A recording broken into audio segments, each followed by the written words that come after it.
Welcome everyone, and thank you for tuning in to hear my trading and market updates. This is Uncle Frank, and I'm not a financial advisor, nor is any of the content to be construed as financial advice. This channel is for entertainment purposes only. Please remember to hit the like button if you enjoyed the presentation, and be sure to subscribe to the channel so you're alerted when I have new information to share. So now let's get into the latest updates.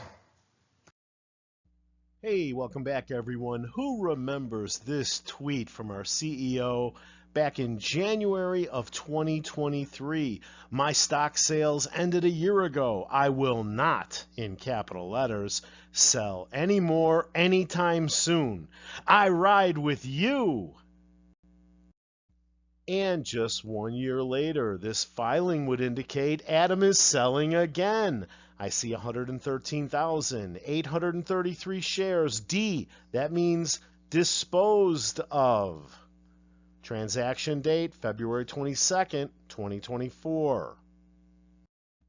In fact, it looks like everybody at AMC is selling again. Elizabeth Frank, Daniel Ellis, Sean Goodman, Chris Cox, Kevin Connor. It looks like everyone's blowing out of our stock over at AMC Management. Well, Boss Blunts and Little Bigums and Phil For Real will be shocked that everyone at AMC is selling again, but not my subscribers. They have known from early on that Adam Aron, his entire senior management team, and the entire board of directors haven't purchased a single share of AMC in over 6 years, but in fact sold over $1 billion worth to the most loyal shareholder base in stock market history, in my opinion. Well, here's the lesson we had to learn the hard way. There were clues, and we didn't listen. From Fox Business, October of 2022, data shows AMC Insiders got rich off retail traders. Case in point, AMC's voluble CEO, Adam Aron, who courted the apes in social media posts and even private meetings, earned $43 million from his insider sales at prices well above the current single-digit value of AMC stock. Shares of AMC have fallen nearly 90% from their highs of a year ago. Quote, Adam Aron, the AMC executives and the board of directors ran an enrichment scheme at the expense of individual investors who actually saved the company, said former hedge fund trader Mark Cohodes, a frequent critic of AMC Management. It doesn't matter what you think of Mark Cohodes, he had a point. Now, a lot of apes got mad at me, called me a shill, said I was working with the hedge funds when I said the pandemic was the best thing to ever happen to Adam Aron and AMC senior management. But this kind of proves it. Here's a headline from March of 2021. AMC theaters lost $4.6 billion in 2020 due to the pandemic. Now, in 2019, Adam's total comp plan was $9.6 million. In 2020, the year we lost $4.6 billion during the pandemic, part of the year our theaters were closed. We were getting less than half the movies that we were used to from Hollywood. Adam's comp plan doubled, more than doubled, to $20.9 million. Now, I don't know what Adam Aron got paid in 2023, but I'm assuming it's the same or more than 2022. That would mean over the past 5 years, without counting stock sales, his total comp plan was nearly $100 million at $96,940,000 from 2019 to 2023. So I think I've been vindicated. And today, on the day before earnings, AMC closed at $4.81, up 36 cents, or 8.09%, and got as high as $5.15 in the after-hours session. At the time of this recording, I have AMI at $5.02, up another 21 cents, or 4.37%. It was kind of sickening to see millions of shares show up this morning available to lend and short at a fee of less than 1%.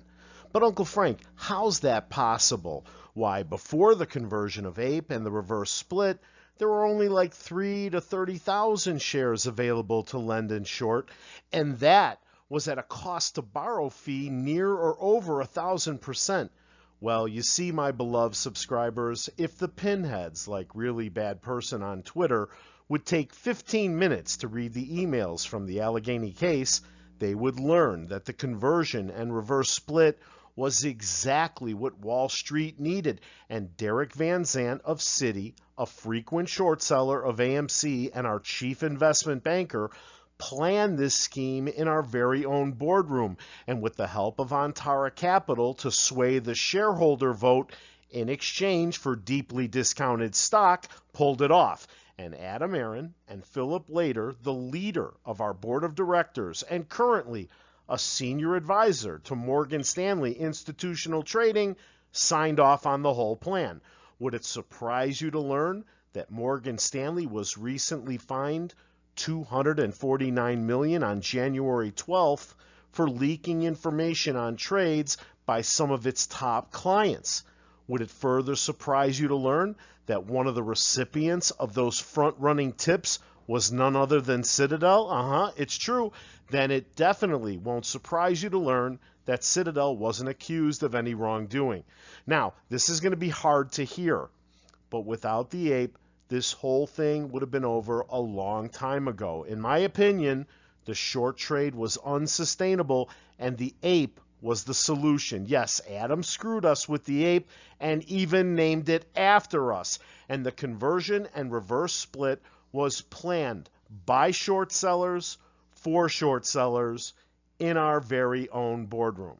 In retrospect, one of the biggest problems with the influencers in our community is many of them became experts at technical analysis.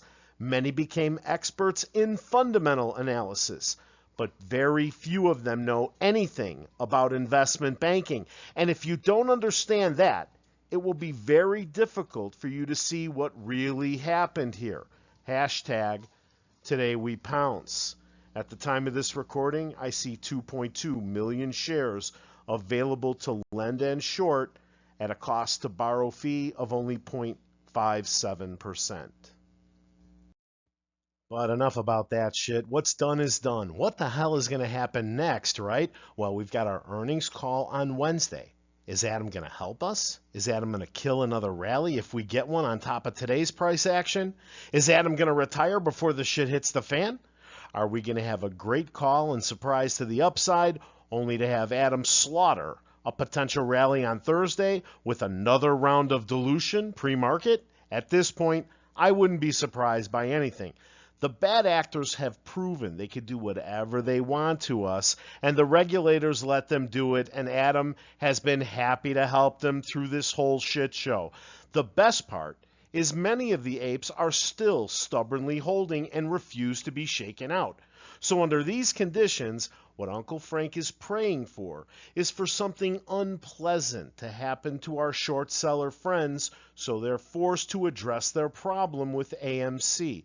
What I'm really hoping for is a black or white swan, possibly multiple ones, to land within this time window of economic events, beginning with our earnings call, right?